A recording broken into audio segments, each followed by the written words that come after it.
Doctor, compañeros, ¿cómo están? Nuestro tema a exponer es nefritis tubulointersticiales agudas, nefropatía por medio de contraste y aminoglucósidos.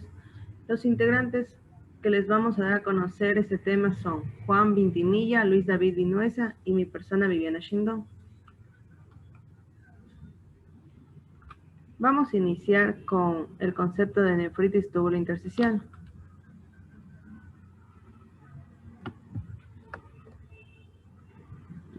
La nefritis tubulointersticial aguda, esta es definida como un tipo de lesión renal que afecta típicamente al intersticio y se acompaña de un daño tubular, caracterizado por un infiltrado en el intersticio del riñón y este va a estar asociado a un deterioro de la función renal. En cuanto a la epidemiología, la nefritis tubulointersticiales agudas es el diagnóstico histiopatológico presente entre el 1 al 3% de las biopsias renales, pero en pacientes con lesión renal aguda que son llevadas a biopsia renal, este tiene un porcentaje que incrementa entre el 13 al 27%. La incidencia de esta patología no es clara, debido al subdiagnóstico de la misma en ciertos pacientes con insuficiencia renal aguda.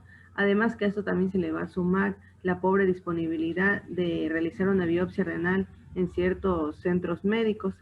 A pesar de ello, la literatura nos menciona una incidencia del 3 al 7% en pacientes pediátricos y de un 24% en pacientes adultos. Existe también un estudio donde se incluyeron a pacientes con daño renal agudo y crónico asociado al uso de inhibidores de la bomba de protones, la misma que indicó que el uso de este medicamento aumenta el riesgo de adquirir la nefropatía en un 5% y en relación a individuos que no la consumen, presentándose mayormente en personas mayores de 60 años. En cuanto a la etiología, se dice que tiene diversas causas, entre ellas las infecciones, los fármacos, los tóxicos. En cuanto a infecciones, se menciona que en la actualidad su incidencia ha ido disminuyendo, de manera que los mecanismos fisiológicos por los cuales se dan, o por qué más bien se va a dar esta nefritis tubulointersticial aguda, es que va a haber un compromiso directo en el parénquima renal, causando una pielonefritis. Entre los microorganismos que están relacionados a esta nefritis, por lo general van a destacar entre la legionela, el citomegalovirus, los streptococcus, mycobacterium, tuberculosis, tenemos el virus del Epstein-Barr, la Yersinia, el enterococcus, Escherichia coli, entre otras, como Cándida también. En cuanto a enfermedades autoinmunitarias como otra causa, se va a incluir al lupus eritematoso, a la sarcoidosis, al síndrome de Sjögren, así también otras enfermedades como la vasculitis. En este caso hablamos de la poliartritis nodosa y también la enfermedad por IgG, pues se puede encontrarse asociada a estas tubulointersticiales agudas. También se menciona otra causa como los productos herbales. Se dice que no se conoce bien el mecanismo, sin embargo, este se debe a que la afectación a nivel renal basado por un ácido aristólico, el cual se va a presentar en las hierbas chinas. Ya. En esta revisión nos vamos a centrar en la nefritis causada por AINES y por inhibidores de la bomba de protones.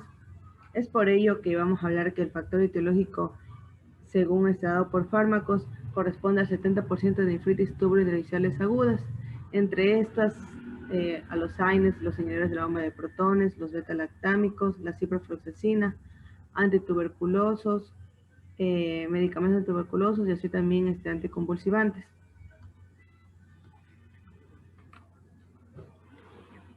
En el caso de los AINES, lo que va a originar es un infiltrado eosinófilo a nivel del intersticio renal y por lo general se menciona que el retiro de este fármaco va a revertir en la mayoría de los casos la condición renal. Sin embargo, en aquellos pacientes, en cambio, pueden presentar ciertas secuelas a nivel de la misma función renal.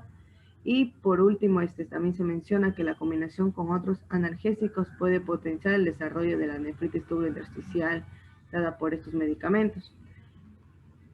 Los inhibidores de la bomba de protones son considerados como la segunda causa medicamentosa para el desarrollo de esta patología, y esto tiene una incidencia de 2 a 20 por cada 10.000 habitantes. Por lo general, el desarrollo de esta patología de origen medicamentosa se debe a un uso prolongado entre un mínimo de 15 días y un máximo de 18 meses, y se va a presentar posterior a 12 semanas de su consumo, o si no de manera precoz, que serían las primeras 24 horas. Y en relación con la fisiopatología, las nefritis túbulo-intersticiales agudas se desarrollan como una respuesta a la hipersensibilidad frente a antígenos endógenos, nefritogénicos o exógenos. En sí, dentro del contexto de nefritis túbulo-intersticial dada por medicamentos, aquí la patogénesis se debe a una hipersensibilidad retardada y a la citotoxicidad directa. El fármaco en sí actúa de manera que se une a la membrana basal tubular, actuando como un apteno o como un antígeno, logrando tener esta característica de inmunogénicos gracias a un proceso llamado aptenización, lo cual esto va a estimular al sistema inmunitario a que responda a este fármaco como un antígeno. En sí, este proceso va a constar de 3 fases. La primera es la presentación del antígeno. Esto se va a hacer mediante las células intersticiales peritubulares y las células epiteliales lesionadas, lo cual va a llevar a un proceso necroinflamatorio y por ende a una necroptosis. Cabe también mencionar que esta respuesta inmune va a estar regulada por las células T supresoras y el complejo de histocompatibilidad 2. Mientras que la segunda fase va a ser la gravedad de la lesión. Esta gravedad de la lesión va a depender de la permanencia del estímulo o de la intensidad, provocando que las células tubulares endoteliales estimulen la producción de las citoquinas, así también como una liberación de las elastasas, colagenasas y especies reactivas de oxígeno, manteniendo así el daño que ya se ha generado por estos linfocitos, y va a continuar a una lesión tubular que va a ocasionar una tubulitis. Y posteriormente va a generar una necrosis, una fibrosis. La última fase en sí, en cambio, consiste en la supresión de la respuesta inflamatoria, o si no, la amplificación. La misma que esta va a depender del factor etiológico, es decir, si es erradicada en cuanto hablamos a una infección, o si es descontinuado el medicamento, hablando de una causa medicamentosa. Ya, en cuanto a la clínica, como se describió recientemente, esta patología tiene una base inmunológica celular, razón por la cual se van a explicar signos y síntomas de hipersensibilidad, como es la triada. Esa triada consiste en presentar fiebre, exantema y eosinofilia. Según lo que las bibliografías nos menciona, es que el consumo de AINES e inhibidores de la bomba de protones se manifiesta únicamente con daño renal agudo, y ese se va a establecer entre 1 semana y 9 meses desde que se inició el uso de este fármaco, y solamente entre el 5 y 10% de los casos va a presentar esta clásica triada que es de fiebre, exantema y eosinofilia. Y ahora, en cuanto al diagnóstico, por lo general a estos pacientes se les va a hacer una variedad de estudios. Entre ellos tenemos la creatinina, el BUN, el uroanálisis, relación proteinuria-creatinina, eosinofilia en orina, proteína C reactiva y una ecografía renal. En el diagnóstico, por lo general, cuando realizamos estas pruebas, vamos a ver una elevación de azodos, la misma que va a representar un daño tubular e intersticial, así también una eosinofilia, la cual se presenta entre el 10 al 30% de los casos de una nefritis tubulointersticial aguda. Mientras que en la sedimentación urinaria, aquí vamos a observar una leucocituria, una microhematuria y cilindros leucocitarios. Estos últimos, es decir, los cilindros leucocitarios, van a ser característicos en una nefritis tubulointersticial aguda. También va a presentar una hipostenuria y una poliuria, esto debido a un daño córtico-medular intersticial. También se puede observar una proteinuria, la misma que en la nefritis tubulointersticial aguda por AINES. Es usual encontrar niveles de una proteinuria mayor a 3 gramos. Y en cuanto a lo que vamos a encontrar al realizar una ecografía, es que bien puede encontrarse un tamaño del riñón conservado, o también un un tamaño aumentado debido a un edema que se ha presentado. Mencionamos aquí también la biopsia renal, la cual este es el gold estándar para el diagnóstico de nefritis tubulointersticial aguda.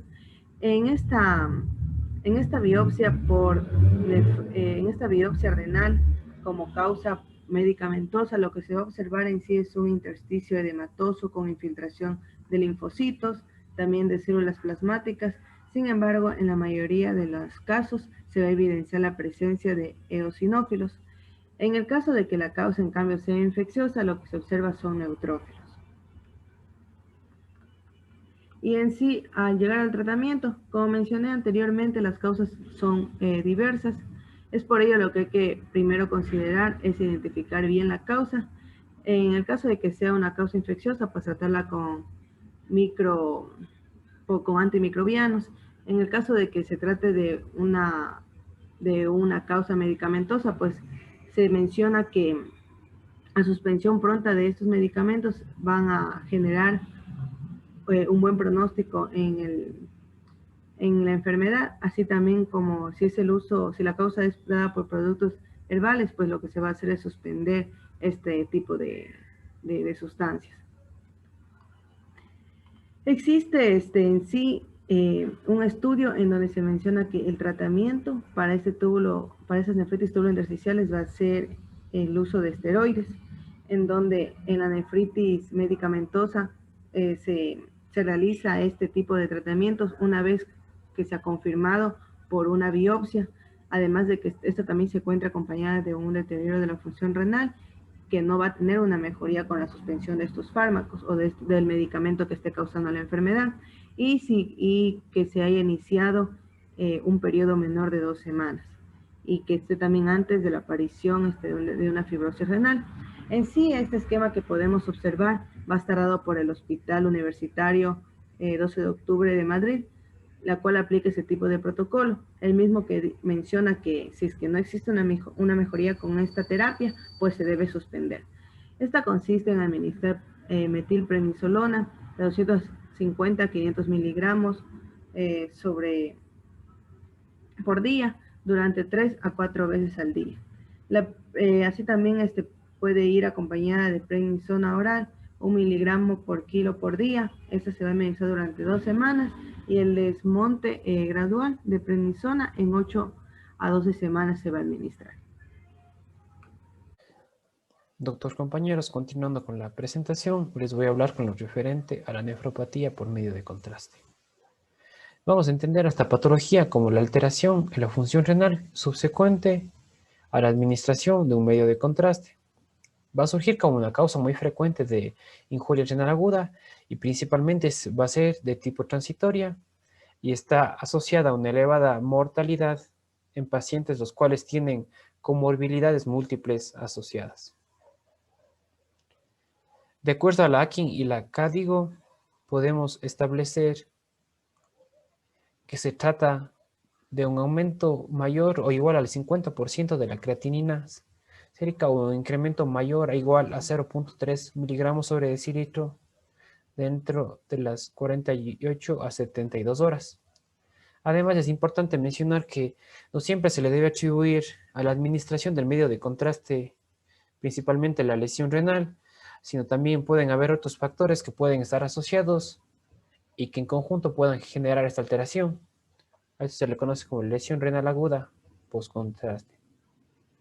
Ya, en lo referente a la epidemiología, bueno, con respecto a la epidemiología de esta patología, existe una varianza debido a que se toman en cuenta diferentes factores como pueden ser los factores de riesgo, los medios de contraste empleados e incluso el procedimiento por el cual el paciente ha sido sometido. En términos generales, entendemos que de las lesiones renales agudas intrahospitalarias, la nefropatía por medio de contraste va a corresponder al 11% de estas. Se estima también que en un paciente con una función renal normal va a corresponder del 1 al 4%, mientras que un paciente que tenga la función renal alterada va a corresponder del 12 al 27%. Además, dentro de los medios o procedimientos tenemos que en primer lugar está la tomografía computerizada con contraste en un 11%, la angiografía periférica con un 9%, la urografía excretora con un 4% y la angioplastía coronaria transluminal percutánea con menos del 3%. Ya. Ahora, con lo referente a los factores de riesgo, vamos a establecer los factores de riesgo de dos tipos, los factores propios del paciente y los factores que están en relación con el procedimiento. Dentro de los factores propios del paciente vamos a encontrar la enfermedad renal crónica grado 3, la insuficiencia cardíaca grado 3 o grado 4, la diabetes que sea mayor a 75 años, la anemia, el uso de fármacos nefrotóxicos, el trasplante renal, la hipoalbuminemia, la cirrosis hepática, la baja fracción de eyección ventricular y también el uso concomitante de diuréticos. Y dentro de los factores en relación al procedimiento, los medios de contraste que tengan una alta osmolaridad, el volumen de contraste que sea empleado, la inyección intraarterial, múltiples inyecciones en menos de 72 horas y el uso del balón contrapulsación intraaórtico. Ya. En lo referente a la fisiopatología, pues su fisiopatología es compleja y no está esclarecida del todo, pero se trata de explicar a través de dos mecanismos. Primero que nada, el mecanismo relacionado a la citotoxicidad del medio de contraste. Pues tras el contacto de esta sustancia con el túbulo, va a afectar el metabolismo energético y se va a alterar lo que es el transporte intracelular. Y esto va a llevar a que exista una incapacidad de reabsorción proteica tubular y vacuolización, también procesos de apoptosis y finalmente lo que lleva a la muerte celular. Además tenemos la hipoxia medular. Esto va a ser en cambio debido a la gran carga de flujo del medio de contraste. Se va a dar un aumento del consumo de lo que es en sí el O2 y también lo que es una reducción del flujo sanguíneo. Y como mecanismo compensatorio se va a dar una secreción inadecuada de compuestos vasodilatadores y vasoconstrictores, los cuales van a inferir también en lo que es la producción de especies reactivas de oxígeno, lo que va a generar en sí un daño sobre el endotelio. Ya. Ahora con lo referente al curso clínico. Pues bien, la nefropatía por medio de contraste se va a presentar de las 24 a las 72 horas posteriores a cualquier proceso que haya involucrado un medio de contraste. Se presenta como una lesión, como una disfunción renal transitoria, que se va a manifestar como una lesión renal aguda no oligúrica. Su duración va a ir de los 3 a los 5 días, con una posible recuperación al 7º día. Y aunque existen pocos casos en los cuales se necesita la diálisis, esta se acompaña de hospitalización que puede tomar un tiempo aproximado de hasta 17 días. Ya. En lo referente al diagnóstico, primero que nada es importante distinguir y diferenciar si es que la lesión renal se pudiera tratarse de tipo prerrenal, de un tipo intrínseco o de un tipo postrenal. También es importante tomar en cuenta que aunque exista lo que es la relación temporal con la administración de lo que es el medio de contraste, siempre se debe buscar lo que es otras posibles causas reversibles de la lesión renal. Bueno, como les había mencionado también en un inicio, es importante tomar en cuenta los parámetros con respecto a la nefropatía por contraste, como se mencionó en el concepto de un aumento mayor o igual al 50% de la creatinina, o un incremento mayor o igual a 0.3 miligramos sobre decilitro dentro de 48 a 72 horas. Y por último, también se incluyen lo que son las imágenes, estudios de imagen y pruebas de orina. Y aunque estos no sean específicos ni sensibles para el diagnóstico de esta patología, son importantes para poder descartar otro tipo de nefropatía. Ya. Lo referente a las complicaciones, aunque las nefropatías por medio de contraste recuperan su función renal en un lapso de 1 a 3 semanas, las complicaciones pueden ir de un extremo sencillo a un extremo complicado, por así decirlo. Pueden ir desde un deterioro de la función normal, que con el posterior tiempo va a recuperar la misma, pasando por una lesión renal crónica. Pueden llegar a necesitar tratamiento de diálisis, bueno, estos en los casos de 0.7 a 7%, e incluso pueden llegar a la complicación de la muerte. Ya. Dentro de esta patología se ha tomado en cuenta las escalas de riesgo. Descartamos la escala de Merhan con respecto al riesgo post-procedimiento, en el cual se puede determinar el riesgo de la nefropatía inducida por contraste post-procedimiento tomando en cuenta 8 parámetros, en base al incremento de lo que es la creatinina sérica y al riesgo de requerir diálisis. Como podemos observar en la tabla, estos factores de riesgo son la presión sistólica menor a 80 milímetros de mercurio por más de 1 hora con soporte inotrópico, el uso del balón de contrapulsación, la falla cardíaca, la edad mayor a 75 años, el hematocrito menor al 39% para hombres y de 36% para mujeres, la diabetes mellitus, el volumen del medio del contraste y el valor de la creatinina sérica. Ya. Además, existe otra escala que se considera bastante útil, ya que esta escala va a ser preexposición. Se denomina la escala de Moynihan para la nefropatía inducida por contraste. En esta escala, en cambio, vamos a tomar en cuenta valores, factores como el factor de riesgo de exposición, como fuera la exposición previa al medio de contraste en las últimas 72 horas, la fracción de eyección ventricular menor del 45%, la creatinina sérica preprocedimiento sea menor o mayor, mejor dicho, a la creatinina sérica de base, la creatinina sérica de base sea mayor a 1.5 miligramos sobre decilitro, la diabetes mellitus, el aclaramiento de creatinina que sea menor a 44 ml un minuto y la edad que sea mayor a 73 años. En base a esto vamos a tener el puntaje. De 0 a 3 va a corresponder a un riesgo de nefropatía inducida por contraste baja, de 4 a 6 va a corresponder a un riesgo de nefropatía inducida por contraste moderada, de 7 a 8 un riesgo alto y mayor a 9 un riesgo muy alto. Ya. Ahora, en lo referente al tratamiento y la prevención, vamos a tener que posterior a la instauración de la patología no existe un tratamiento en sí, ya que todas las medidas en sí van a estar dirigidas a la prevención de la misma.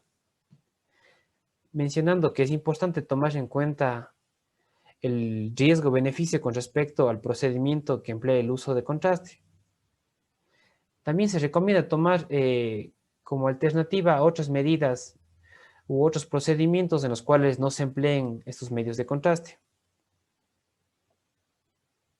Ya, dentro de las medidas no farmacológicas vamos a tener evitar el uso de medios de contraste de alta osmolaridad. Es preferible optar por medios de contraste que sean isoosmolares o que tengan una baja osmolaridad. También tenemos que es recomendable emplear la cantidad mínima de lo que es el medio de contraste, limitándonos máximo a 4 ml por kilogramo, menor a 4 ml por kilogramo, mejor dicho.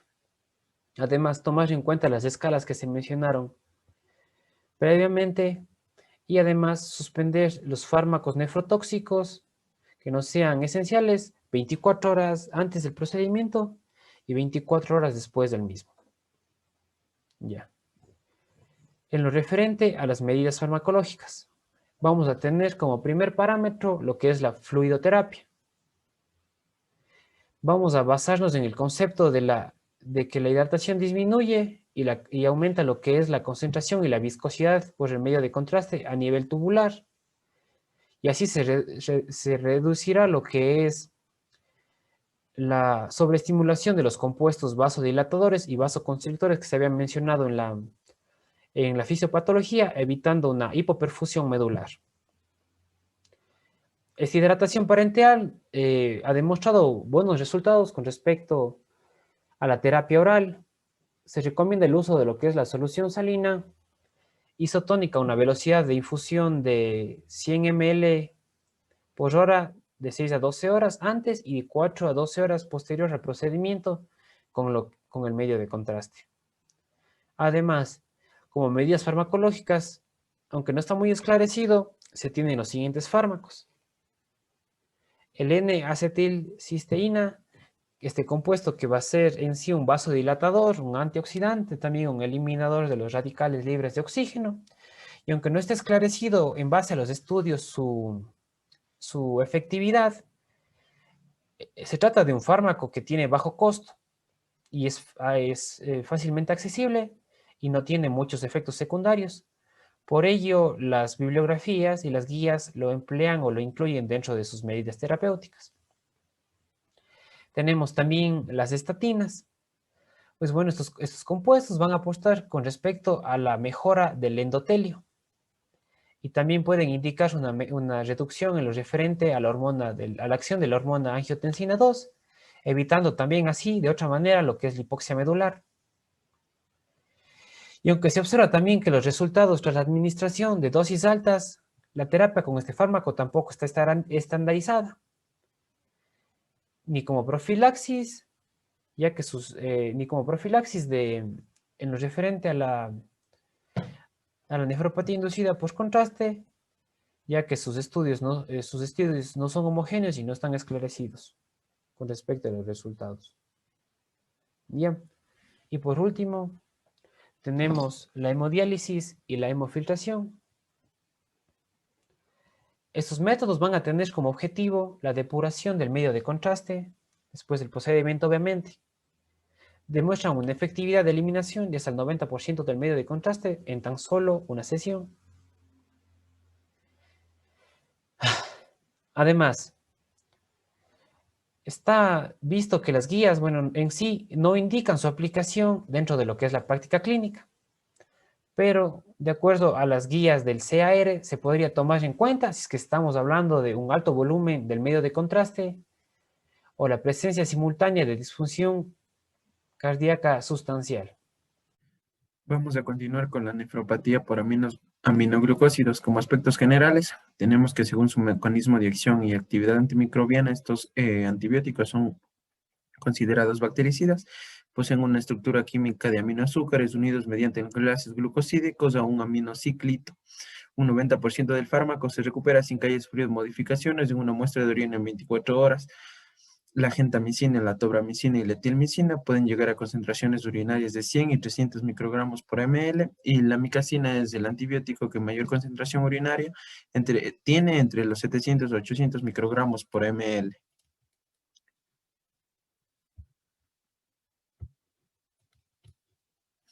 En cuanto a una definición de la nefropatía por aminoglucósidos, tenemos que el uso inadecuado y exagerado de estos antibióticos va a producir una lesión renal aguda.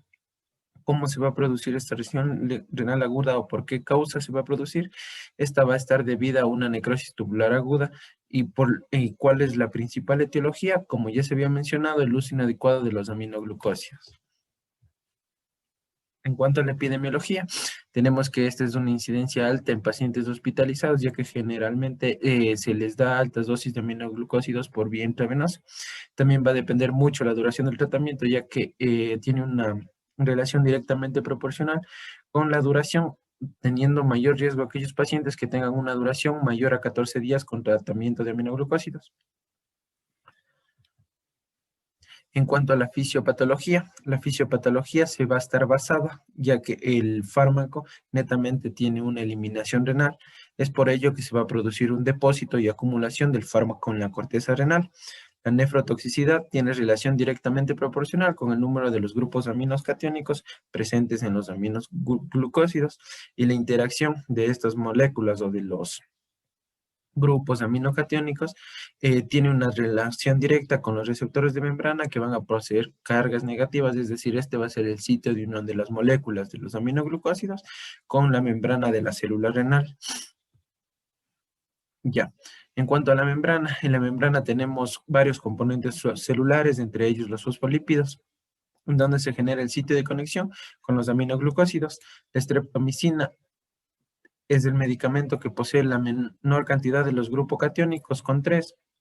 Luego tenemos unos fármacos que van a producir una nefrotoxicidad intermedia, que van a ser la tobramicina con 5 grupos aminocatiónicos y la micacina con 4 grupos aminocatiónicos, y la neomicina, que es el fármaco que produce una alteración, una renal o una injuria renal de mayor tamaño, es la neomicina, que tenemos una cantidad de 6 grupos aminocatiónicos.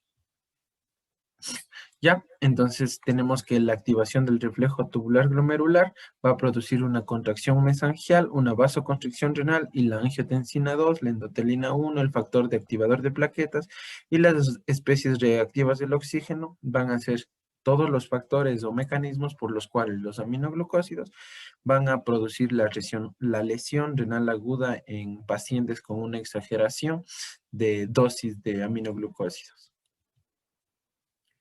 Ya, también tenemos otras estructuras celulares que son los lisosomas, que van a servir de acopio para los aminoglucósidos. Mediante pinocitosis o pinocitos llegan a depositarse en los lisosomas, es decir, estos van a ser las organelas en donde se encuentra depositado el aminoglucósido. Estos van a alterar sus propiedades biofísicas, van a producir un cambio en la permeabilidad de las membranas y van a romper los lisosomas, produciendo una liberación de enzimas, la cual va a producir un inicio de la fosfolipidosis, es decir, la destrucción de los fosfolípidos, por ende una destrucción de las unidades lisosomales, y se va a producir la lesión renal aguda, que es la necrosis celular subyacente. En cuanto a estudios relevantes, tenemos que se realizó un estudio en el cual se aplicó una sola dosis y juntamente diluida con 100 centímetros de solución salina al 0,9 de un aminoglucósido o de varios aminoglucósidos, entre ellos la tobramicina, la gentamicina y la neomicina. Se le aplica al paciente en el transcurso de 1 hora y se ha demostrado que mediante esta técnica la disminución de la nefrotoxicidad ha disminuido notablemente en un porcentaje de un 20% en aquellos pacientes que se les pone la dosis en 3 o 4 ocasiones sin ser diluidas en solución salina. Ya, en cuanto a los factores de riesgo para que se produzcan esta patología son la duración del tratamiento, un isquemia renal concomitante, las dosis totales altas, la sepsis y endotoxinas, el uso concomitante de otras nefrotoxinas, la depresión del volumen que va a producir una isquemia y la enfermedad hepática como la cirrosis. Ya en cuanto al cuadro clínico, este se va a presentar en forma de injuria renal sin oliguria, en el cual va a tener un aumento gradual de la creatinina sérica y la osmolaridad urinaria va a sufrir un descenso. Ya el sedimento de orina, la extracción fraccionaria de sodio va a ser mayor al 1%, también va a ser la presencia de cilindros epiteliales y la lesión renal producida por aminoglucósidos tiene un carácter reversible, es decir, el tratamiento o la lesión producida por este tipo de etiología, que en este caso son los aminoglucósidos, va a ser de un carácter reversible, es decir, la célula renal va a volver completamente a su funcionalidad sin sufrir cambios o complicaciones. En cuanto al tratamiento, el tratamiento se va a basar netamente en la suspensión de los aminoglucósidos. De igual manera, se debe tener un manejo adecuado de líquidos y electrolitos en estos pacientes, generalmente para evitar la reabsorción del aminoglucósido. No requiere un mayor tratamiento debido a que, como se había mencionado, la lesión que se produce en células renales va a ser de carácter reversible, por lo que la célula no va a sufrir ningún daño. Y en cuanto a las alteraciones de creatinina y osmolaridad, estas van a descender una vez que se haya dejado ya el tratamiento o se haya suspendido por completo el tratamiento con los aminoglucósidos.